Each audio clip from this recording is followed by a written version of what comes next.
Por la señal de la Santa Cruz de nuestros enemigos, líbranos, Señor Dios nuestro, en nombre del Padre, del Hijo y del Espíritu Santo. Amén. Señor mío y Dios mío, creo firmemente que estás aquí, que me ves, que me oyes. Te adoro con profunda reverencia. Te pido perdón de mis pecados y gracia para hacer con fruto este rato de oración. Madre mía Inmaculada, San José, mi Padre y Señor, Ángel de mi guarda, interceded por mí.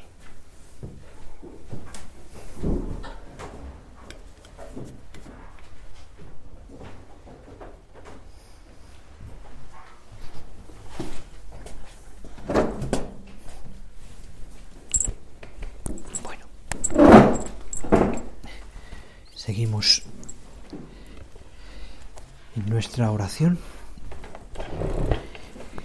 desgranando las bienaventuranzas, y nos paramos en una preciosa bienaventuranza que dice así: bienaventurados los mansos, porque ellos poseerán la tierra.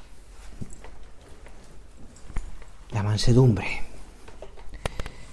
Qué importante es esta virtud. La mansedumbre.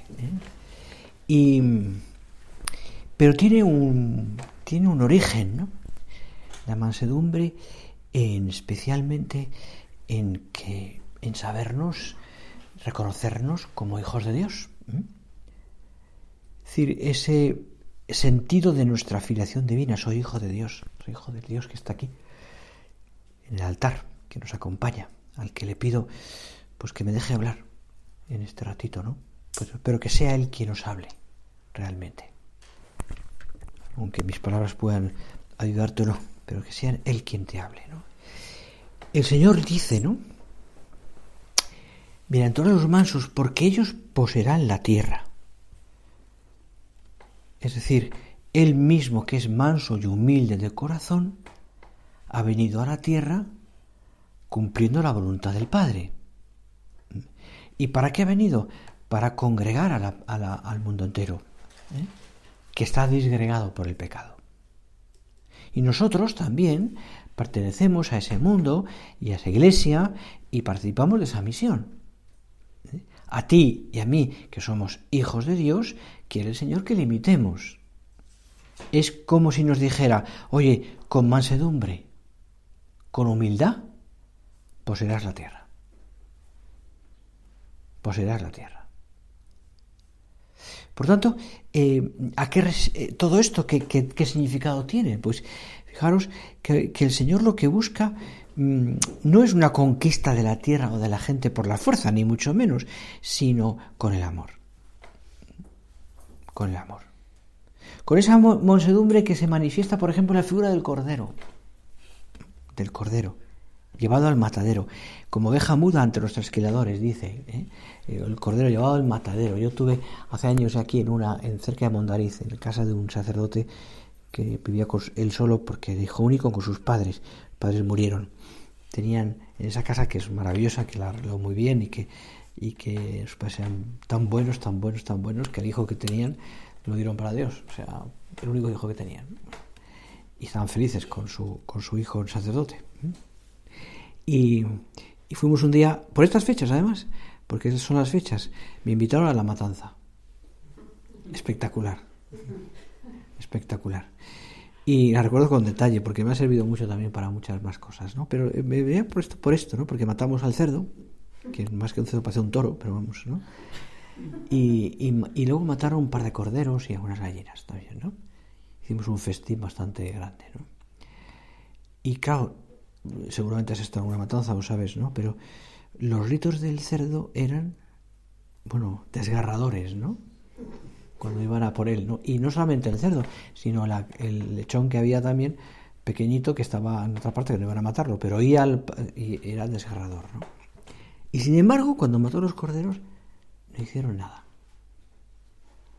Mató Es decir, me acordaba, le dije, es que esto es evangélico, porque es que el Señor lo ha vivido, o sea, es decir, como cordero llevado al matadero, mudo, o sea, no pegó ni un grito el cordero, que notaba, que sabía perfectamente que su vida acababa allí, ¿no? Por lo menos notaba, es decir, que hay una... Bueno, pues, el cordero, yo pensé, digo, es que el Señor, fíjate cómo... Bueno, pues,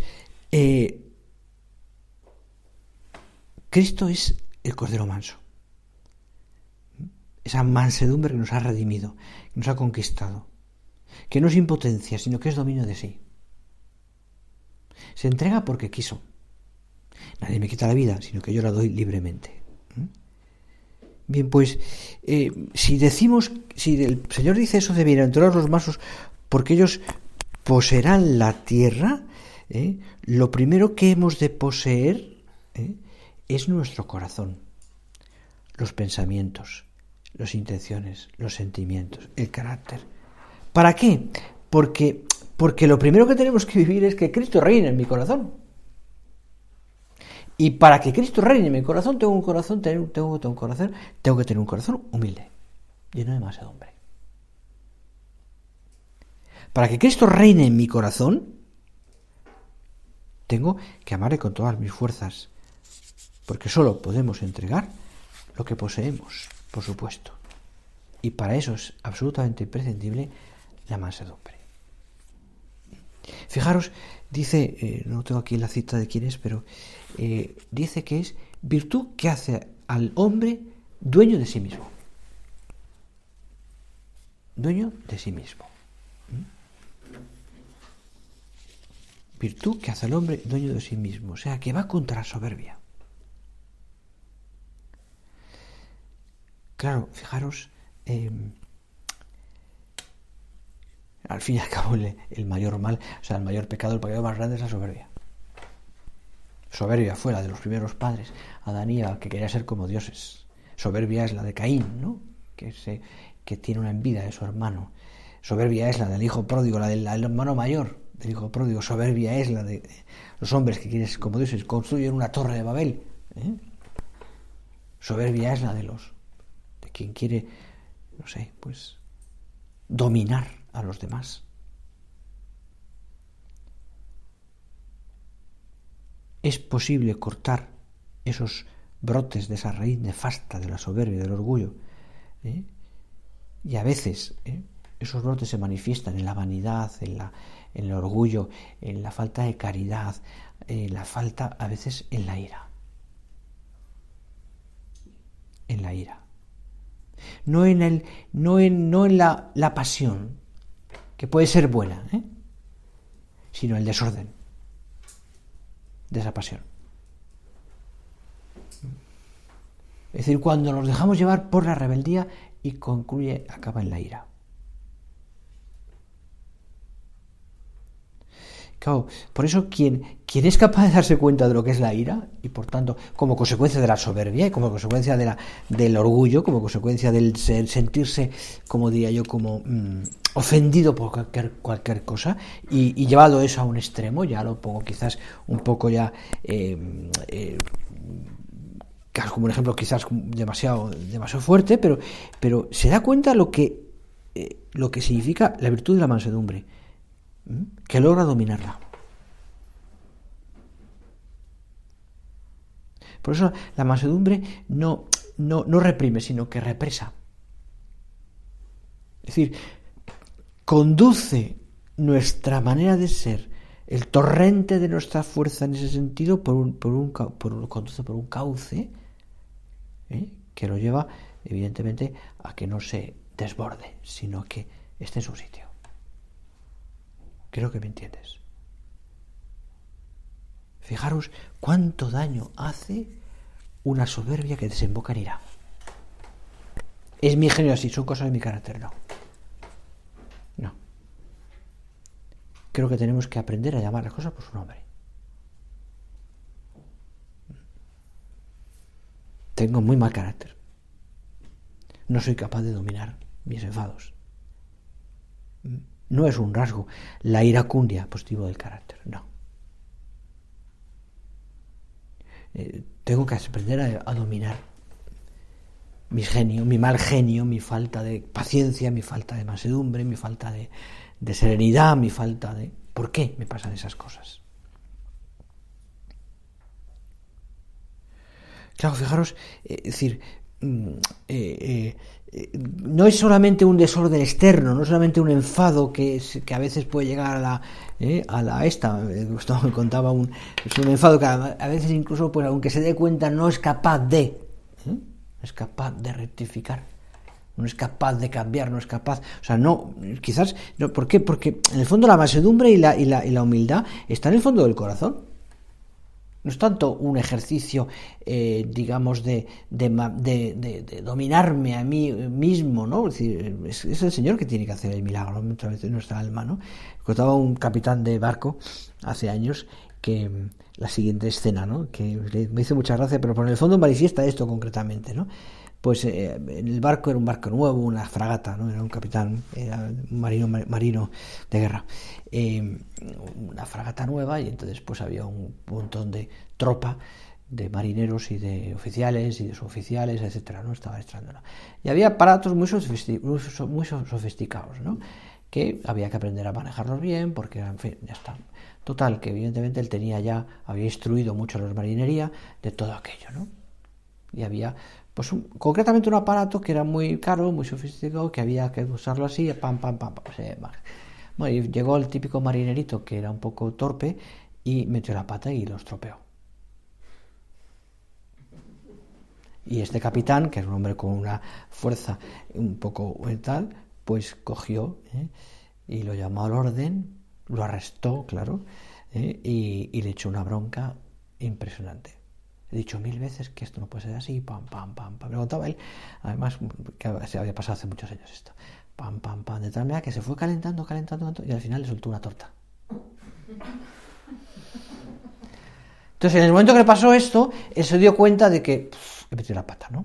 Porque este hombre no se merecía esto, se merecía una bronca, un arresto, lo que queráis, pero ya está, que aprenda, pero... Y entonces, claro, le ha llegado el coronel, o lo que es semejante al coronel, capitán de fragato, de navío, y le llamó al orden, llamó a los dos. Y le dijo que tenía que pedirle perdón porque eso no podía ser así, que lo había hecho mal, que había que gastar, que había un arrastre, pero que no podía llegar a esa situación. Y entonces este hombre efectivamente se dirigió al marinero y le dijo: mira, perdóname, yo fui un poco bruto, no lo hice mal, me faltó la paciencia, no fui bastante ahí, me faltó la serenidad, pero claro, tú lo hiciste mal porque le había dicho 1000 veces que pam, se fue calentando y al final, pum, le soltó otra torta, ¿no? O sea que el remedio acabó peor, ¿no? Entonces, pero me lo contaba después, hace años ya, es muy mayor ya, me lo contaba simpático, ¿no? Decía, claro, es como el ejemplo, ¿no? Una edición espiritual, el ejemplo de la persona que es incapaz. Mira que te he dicho a veces a tu hijo, ¿no? Que no hagas esto así, y al final, pum. Y al día siguiente, mira que te he dicho. Y entonces somos capaces a veces de educar en la mansedumbre, educar en la humildad, educar en la serenidad. Bueno, porque somos, es decir, no es, insisto, no, lo que te estaba diciendo a raíz de este ejemplo, que no es simplemente arrancar, no es simplemente dominar unas reacciones externas, sino que es algo que está en el corazón. ¿Por qué tengo tan mal carácter? ¿Por qué me enfado por cosas que no tienen importancia? ¿Por qué no tengo paciencia? Paciencia, otra virtud, para hablar largo y entendido. Pero no tengo paciencia. Claro, dan pena esas personas coléricas, ¿no? Ya es exagerado, que fácilmente se encienden en furia por cualquier motivo. Incluso tonterías. Y es peor incluso a veces esas personas que se reprimen en los impulsos externos y toleran, sin embargo, que en su corazón se vaya madurando, pues, una mala palabra, o se vaya durando una ira que acaba casi siempre en morderse los labios, ¿no?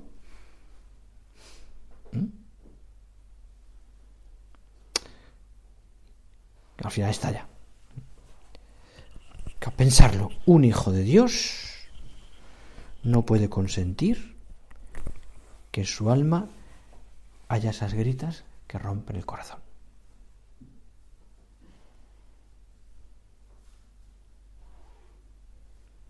No. Y sabemos, por otra parte, que en la vida ordinaria, y más, bueno, en el trabajo no te digo nada, pero también, ¿no? Cuando no es fácil, en la vida ordinaria, pues hay tantas ocasiones en las cuales tengo ocasión de enfadarme. Tengo ocasión de perder la paciencia.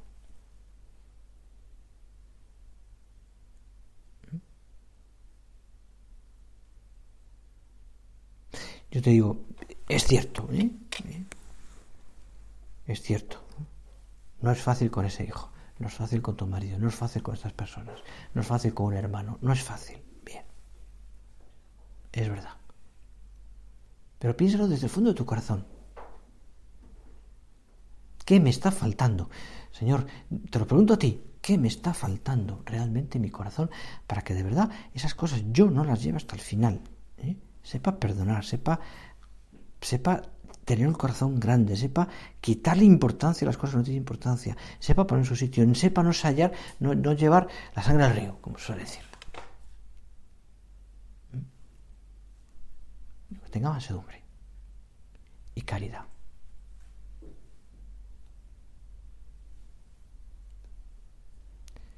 Caridad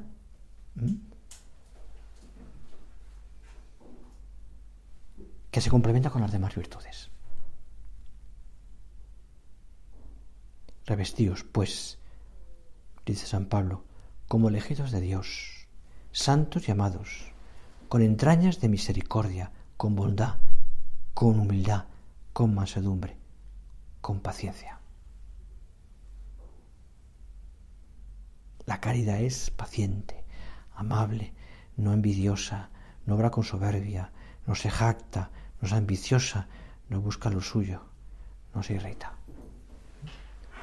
Capítulo 13 de la primera carta a los Corintios de San Pablo, que has escuchado muchas veces y que es la elegida habitualmente para las bodas. Otro día tuve una boda y eligieron la segunda lectura esta, claro. No soy envidiosa, no obra con soberbia, no se jacta, no es ambiciosa, no busca lo suyo, no se irrita. Señor, ¿es mi caridad así? ¿Es mi caridad así? ¿Una caridad sin paciencia? ¿Una caridad sin amabilidad? Sin mansedumbre? Es como una caridad descarnada, casi oficial.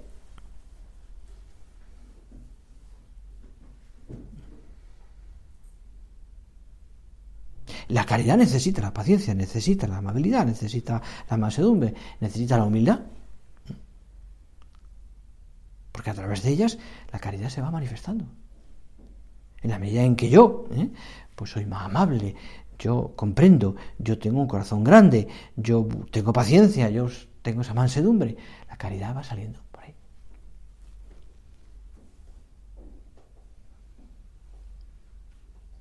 ¿Acaso practica la caridad quien se irrita ciegamente o se recluye en enfados mudos y sordos o respira rencores y protestas? Dice un padre de la Iglesia.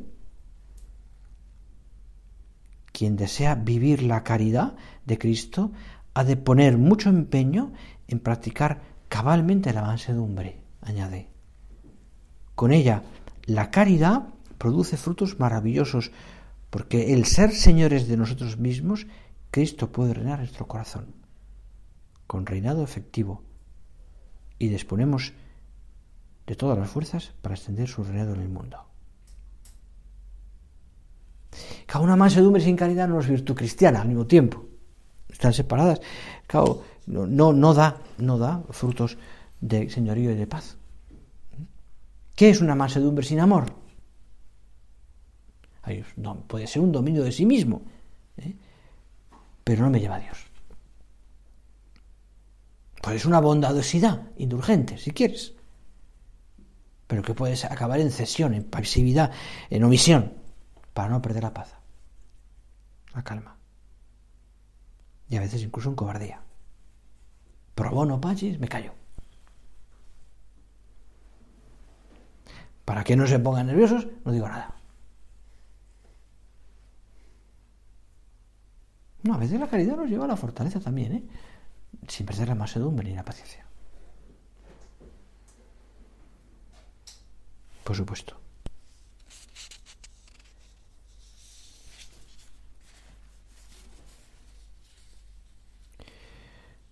Bienaventurados los mansos, porque ellos poseerán la tierra. Fijaros qué promesa. Que parece un poco sorprendente, porque parece que sea como contrario a la mansedumbre, ¿no? No, porque en el fondo lo que está explicando aquí es que los que desprecian la mansedumbre son los que creen poseer la tierra, en el fondo no la poseen. Es decir, quien se deja llevar por una ira agresiva o por el rencor en el corazón, en el fondo, no son capaces de vivir al modo humano, en el fondo.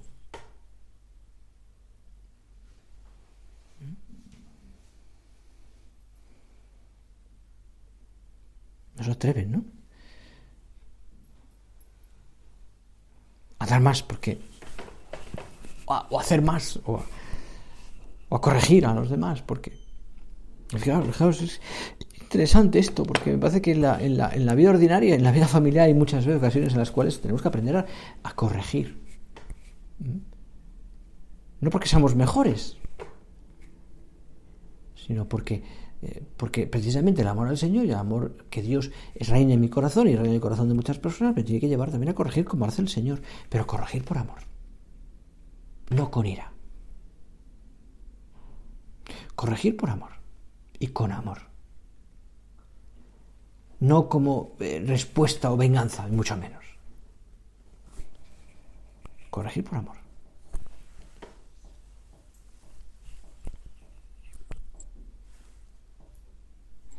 No tengáis otro deseo, escribía San José María, que el de servir. Y servir es olvidarse de sí. Servir es poner el corazón en el suelo, para que los demás pisen blando, decía. Servir es dejar atrás todo interés personal por las almas. Y me diréis, entonces vaya una vida. Mirad, hijas, hijos míos, los que saben hacer esto son felicísimos. Y además resulta que no les pisa nadie. El Señor se conforma con la buena voluntad, con los deseos. Permite que lleguen unas pocas pequeñas pruebas. Y cuando ve que la criatura reacciona con generosidad, sigue diciendo, es muy poco exigente. Se conforma con la llamarada.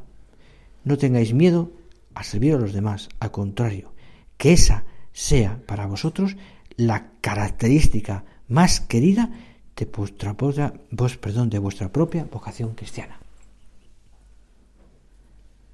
Claro, cuando el Señor dice en el Evangelio que no he venido a ser servido sino a servir, que el verbo que conjuga el Señor, que explica el Señor, en el fondo es el servicio, servir a los demás. Cuando Él se hace, solamente ya, y esto no lo comprendemos aquí en la tierra, porque lo comprenderemos solamente en el cielo, llegaremos a comprender en el cielo qué significa la encarnación. La encarnación es un acto de humildad, el acto de humildad más grande que ha habido en la historia de la humanidad, y lo habrá nunca. Que Dios se haga hombre. Es decir, comprenderemos en el cielo porque no tenemos un concepto claro todavía, o sea, aquí en la tierra de Dios, tenemos un concepto de Dios de lo que nos explica la teología, de lo que nos explica la fe, etcétera, etcétera, pero hasta que lleguemos al cielo no comprenderemos muchas más cosas que aquí en la tierra, por esa visión también pequeña que tenemos, no llegamos a comprender. Y entonces, al ver la grandeza de Dios en el cielo, entenderemos el gran acto de humildad, lo digo con palabras muy pobres, que Dios ha hecho haciéndose hombre. Y además de la manera que se hace hombre, en la pobreza de un Belén, en el seno de una mujer, viviendo en un sitio desconocido, viviendo como uno más, y después además la pasión. Y es Dios, y es Dios. Y el mundo existe porque Él quiere, por amor. Y tú y yo existimos porque Él quiere, por amor. Y está aquí. en el pan.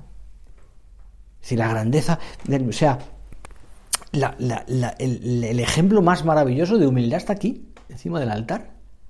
De mansedumbre, de paciencia, de amor por nosotros, de servicio, de humildad profunda, está aquí en el altar. ¿Yo de qué me quejo? Porque estoy clamando por mis derechos, por lo que me han ofendido, por lo que me han hecho mal, por lo que Dios está aquí. Es Dios y se ha hecho pequeñito. Un poquito de pan. El pan que tiramos a veces a la basura. El pan que no vale nada, va a decir. Se ha hecho, ahí está Dios, aquí estás tú, Señor, con nosotros. Es impresionante, quiero deciros, sobre todo es porque uno cuando se sube a la parra y piensa, no, pues es que yo tengo derechos, me han quitado, es que me han dicho. Mira al Señor, mira a Jesús en el Belén, mira a Dios hecho un niño que no es capaz de nada más que de llorar. Mira a Jesús en la cruz y mira a Jesús en el sagrario y piénsalo. Mira al Señor así, piensa tú, ¿qué derechos tengo? Y todo eso, Belén, la cruz, el sagrario, tiene una razón, un hilo conductor. ¿Cuánto nos quiere? No hay otra razón. Y por esa razón del amor, el Señor se humilla, se hace manso y humilde de corazón, se da por nosotros, se entrega. Concluyo, ¿de qué me quejo yo? ¿De qué me quejo yo? Le damos de vuelta mucho a esto, ¿no? Pero es concluyente, me parece, ¿no? Cuando uno piensa en estas cosas, ¿no? Es decir, y sin embargo Dios eleva mi alma y mi vida y me hace comprender, ¿no? Pues cuánto me quiere y además me da todo lo que quiero, todo lo que necesito, la fe, la alegría, una familia, mil cosas, ¿no? Que el Señor, por el cariño que me tiene, ¿no?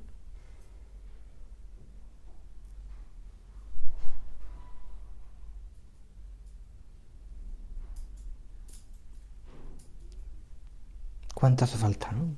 En este mundo, además, y más pensando en este país, ¿no? Es decir, no nos ponemos de acuerdo ni en nada, ¿no? Absolutamente en nada. Somos capaces de ceder unos por otros y otros por unos, nada. ¿Cuánto hace falta, no? Es decir, que esa humildad y esa mansedumbre para quitar ese ambiente de crispación que estamos viviendo en todas partes, ¿no?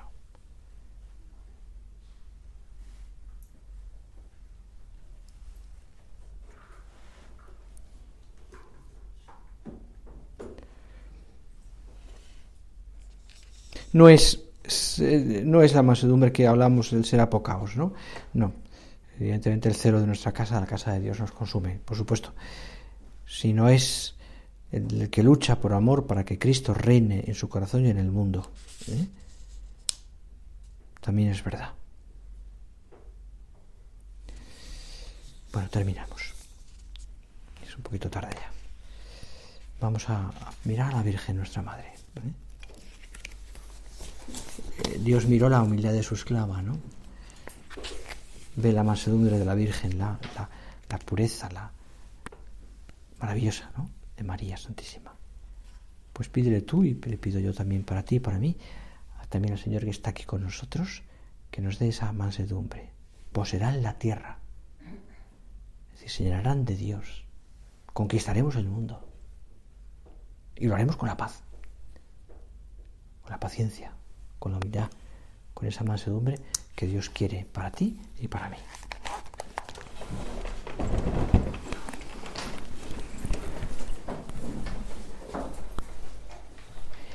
Te doy gracias, Dios mío, por los buenos propósitos, afectos e inspiraciones que me has comunicado en esta meditación.